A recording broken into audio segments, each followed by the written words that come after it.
Bom pessoal, bem-vindos ao vídeo número 10 sobre o capítulo 9 do livro Apresentação do Brasil. O capítulo 9 trata de dois temas diferentes, mas que estão interligados. É o desapego existencial e o catolicismo. Basicamente, nesse capítulo eu trato de explicar por que o catolicismo se tornou a nossa religião preferencial. Como vocês sabem, talvez mais de 70% da população brasileira se declara católica. Bom, vamos tratar primeiro do desapego existencial e depois entramos na questão da predominância do catolicismo entre nós, no Brasil. Bom, porque há vários autores fazem referência a um certo tipo de desprendimento, do brasileiro com relação a qualquer coisa, com relação a assuntos de natureza política, até um certo descompromisso de grande parte da população com questões de natureza política, mas historicamente você tem, por exemplo, posturas que evitaram, em circunstâncias específicas, por exemplo, no golpe militar de 1964, a desistência do Jango de estabelecer uma resistência armada no sul do Brasil, você vê que a indisposição dos imperadores na época do Império Brasileiro em derramamento de sangue, mesmo com incursões de pacificação lideradas pelo Duque de Caxias, etc., no Segundo Império, mesmo assim você vê uma resistência claríssima a um confronto aberto dos dirigentes brasileiros, ou seja, essa tendência a evitar o derramamento de sangue. Inclusive isso é muito essa constante referência a esses episódios de indisposição para a violência aberta e derramamento de sangue são muito referidos pelo Glauber Rocha na sua obra cinematográfica, um cineasta baiano, por sinal.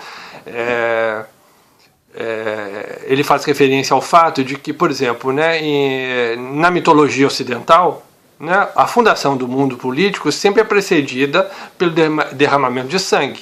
Por exemplo, Zeus, na Grécia Antiga, é um símbolo da necessidade de derramar o sangue do pai, da autoridade, digamos assim, criadora, tirânica, para fundar, então, o governo e o mundo político entre os irmãos, quer dizer, num certo grau de igualdade política, em que, obviamente, você tem um líder, mas há direitos políticos minimamente assegurados para cada um, ou seja, você não está sob a tirania. Essa é a simbologia de que a fundação do mundo político, ela exige o derramamento de sangue. O Glauber Rocha se utiliza disso, dizendo, entendo eu pelo menos, já que se trata de uma obra cinematográfica, não é um texto escrito, dizendo que no Brasil, como não há derramamento de sangue, também não se estrutura a validade do mundo político.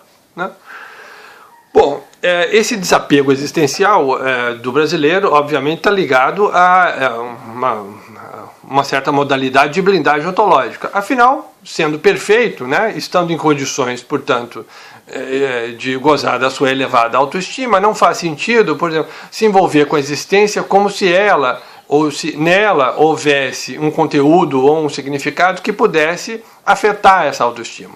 Como essa autoestima não depende de circunstâncias externas, bom, toda a existência do homem brasileiro, do homo brasiliensis, toda essa existência, ela é destituída de um significado decisivo. Quer dizer, não há nela nada que seja efetivamente significativo e que pudesse impactar a existência do brasileiro. De tal maneira, por exemplo, não há um processo de aperfeiçoamento em curso durante a nossa existência, não há um processo de libertação, não faz sentido, por exemplo, defender, nós vamos tratar disso mais adiante, que a educação se constitua num processo de emancipação do indivíduo, porque o indivíduo não se sente alienado, como nas teorias clássicas educacionais do Ocidente. Então, veja bem, todas as atitudes que levariam para a constituição de um sentido específico da existência, por exemplo, nós existimos para quê? Para cumprir determinado projeto, para adquirir algo que nós não temos. Em geral, todas as civilizações defendem um tipo de sentido da existência, indicando exatamente o que nos falta, para onde vamos. No caso do brasileiro, não tendo esses elementos, não nos falta nada, portanto não vamos para parte alguma. Logo, a nossa existência o significado da nossa existência não se dá por aquilo que nós podemos vir a ser, né? Ela se dá pelo gozo daquilo que nós já somos, né? Então é uma existência em que a relação mais conveniente com relação a ela é de desapego, né? Nada nela é decisiva, né? Nada nela é decisiva, nada nela pode impactar a autoimagem que eu tenho de mim mesmo. Portanto, eu devo comemorar essa condição ontológica superior e me deslocar ao longo da vida sem dar muita importância àquilo que ocorre, né? Bom, essa então é fundamentalmente a ideia do desapego existencial, que é conectado com tudo aquilo que nós já vimos até agora como características da vida brasileira. O que o catolicismo tem a ver com isso? Bom, olha só, o catolicismo é uma religião, aí vou indicar algumas características, né, de teólogos, né? Por exemplo, a diferença fundamental do catolicismo com o protestantismo. No protestantismo, digamos assim, a salvação ela é acessível a todos os membros, a todos os crentes, da mesma maneira, né? Deus é colocado diretamente diante dos homens. Então os homens se referem, todos os homens, independentemente de sua condição social, eles se remetem diretamente a Deus, não há intermediários. Bom, obviamente todos têm que igualmente prestar contas diante de Deus. No caso do catolicismo, historicamente, o que você vê? Uma religião que possui aquilo que nós chamamos de velocidades existenciais diferentes. O que significa isso? Significa que cada crente, cada católico, de acordo com o seu modo de vida, de acordo com suas demais crenças, ele se adequa à religião. A religião, portanto, é permeável à condição existencial do indivíduo. De tal maneira que, por exemplo, na Idade Média, você vê a seguinte situação. Bom, para os nobres que têm recursos financeiros, né, e meios de vida disponíveis, eles podem se dedicar a uma vida ascética, por exemplo, podem entrar no monastério e, portanto, estar mais próximos de Deus.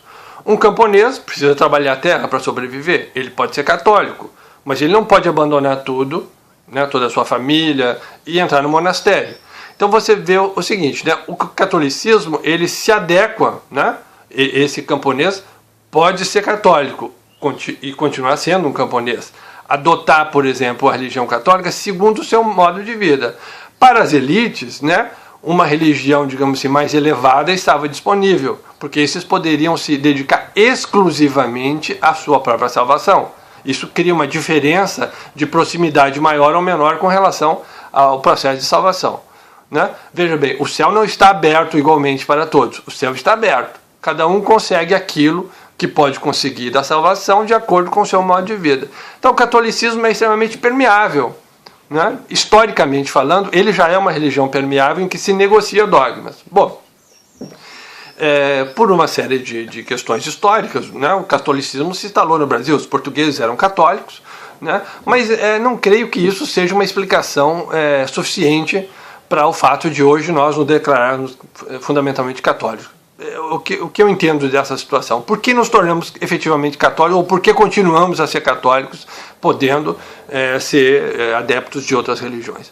Justamente por causa dessa possibilidade, né, que a religião católica nos oferece de continuar sendo quem somos e sermos católicos. Quer dizer, ela não impõe de fato nenhum tipo de dogma rígido para a crença obrigatória de todos os fiéis, né? Cada um pode se aproximar dessa religião de acordo com suas preferências pessoais. Por exemplo, no Brasil é muito comum que muitas pessoas tenham maior reverência por santos, né, digamos assim, que seriam de um segundo escalão, vamos usar uma linguagem talvez inapropriada, de segundo escalão, do que propriamente de Deus, né? A relação, por exemplo, é muito mediada, a relação do crente com Deus é muito mediada pela figura de Nossa Senhora, né, as várias Nossas Senhoras, né?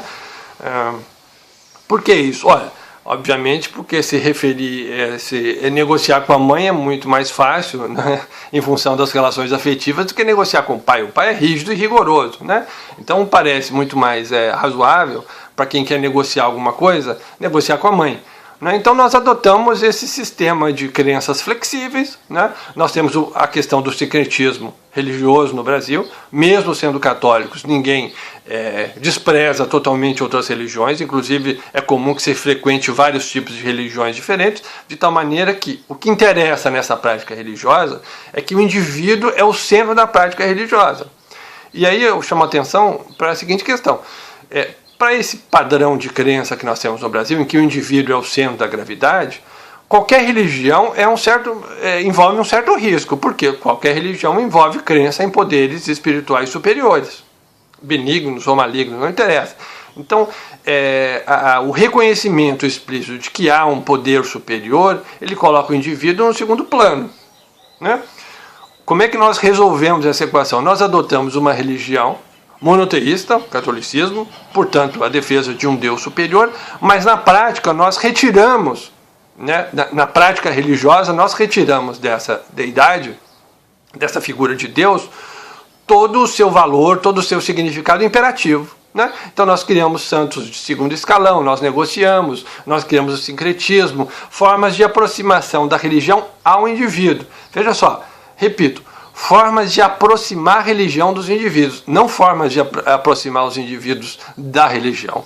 Né? Então, o que o catolicismo permite é que nós continuamos sendo indivíduos, no sentido filosófico que eu estou usando aí no livro Apresentação do Brasil, né? Que nós tenhamos essa alta estima exagerada, extremamente elevada, e sejamos adeptos de uma religião. Né? E não sejamos, por exemplo, todos ateus. Né? Não há Deus, há eu e os meus, né? As pessoas à minha volta, não há Deus.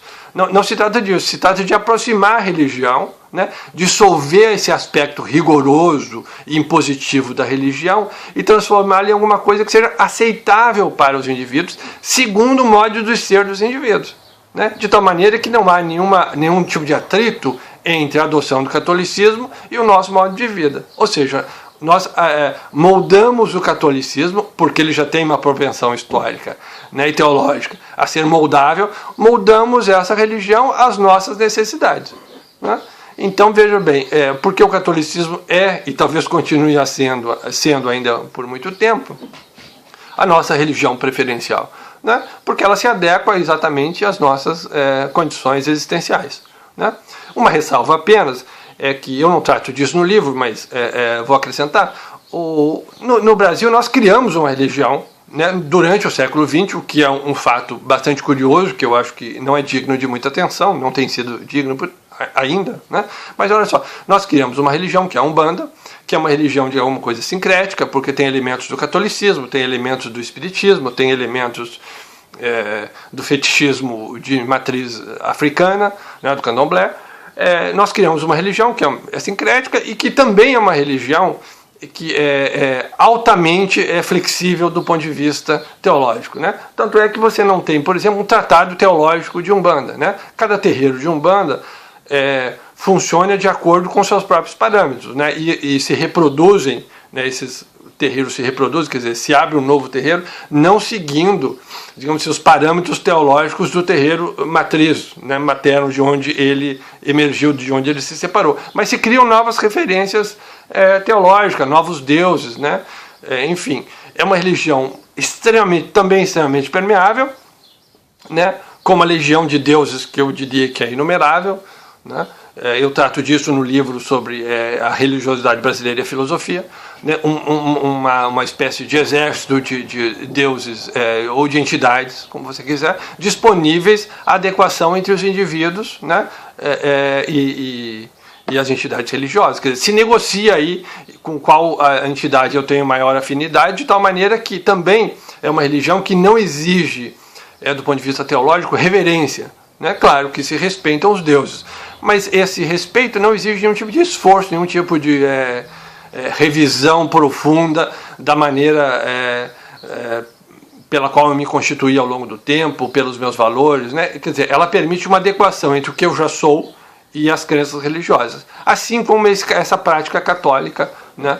Que levou, por exemplo, um filósofo como Flusser a dizer, olha, a sociedade brasileira não é cristã. Né? Simplesmente disse isso, né? Justamente considerando o fato de que nós somos, né, um povo que tem uma tendência a valorizar os aspectos sensíveis da vida e não os aspectos espirituais. Né? Então, o que nós fazemos nesse caso? Nós aproximando os valores espirituais mais abstratos das nossas práticas efetivas, práticas existenciais, práticas corpóreas do dia a dia, né? Então Deus é meu amigo, Deus é brasileiro, né? Nós criamos uma santa de acordo com a nossa região, né? O Círio de Nazaré, Nossa Senhora, nós temos Nossa Senhora das Dores, que é a Santa Negra, enfim, nós, né, negociamos e ajustamos a religião à nossa condição. Portanto, trata-se de uma religião que no Brasil ela é sempre permeável, né? Essa é a característica fundamental. Independentemente de catolicismo, de umbanda, candomblé, o que efetivamente vale é que nós negociamos, né? Nós adotamos uma religião que nos permite negociar o nosso sistema de crenças com ela, de tal maneira que ela se aproxima dos nossos valores, de tal maneira que nós continuamos a ser quem nós somos, né? Seres que estamos aqui para comemorar uma existência plena, né? E literalmente para festejar. Inclusive é muito comum que os eventos religiosos se pareçam com festas profanas, né? Essa conexão é muito comum no Brasil, de tal maneira que isso choca muitos estrangeiros que vêm ao Brasil e veem o comportamento das pessoas naquilo que no entendimento deles seriam festas religiosas, né? Para nós, festas religiosas e festas profanas são a mesma coisa, né? São motivos para comemorarmos o que já somos. Ok? Até a próxima.